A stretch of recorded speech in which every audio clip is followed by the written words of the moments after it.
Nag-ampo si Jesus didto sa Getsemani. Marcos Kapitulo 14 versikulo 32-42. Anya nangadto sila sa dapit nga ginganlag Getsemani. Sa pag-abot nila didto, mingon si Jesus sa iyang mga sumusunod, "Panglingkod kamo dinhi samtang mag-ampo ako." Gidala niya sila si Pedro, Santiago, ug Juan sa unahan.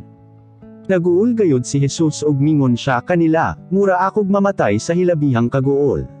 Pabilan kamo dinhi ug pagtukaw."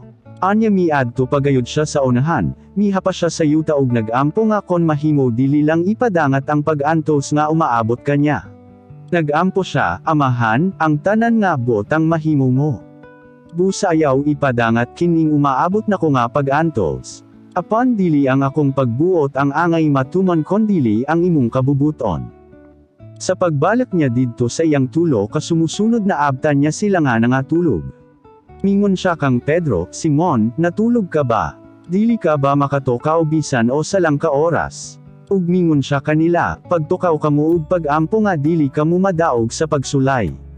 Buot sa inyong espiritu nga mag-ampo apan luya ang inyong lawas." Milakaw pag-usab si Jesus sa unahan, ug nag-ampo sa mawgi hapon nga pag-ampo.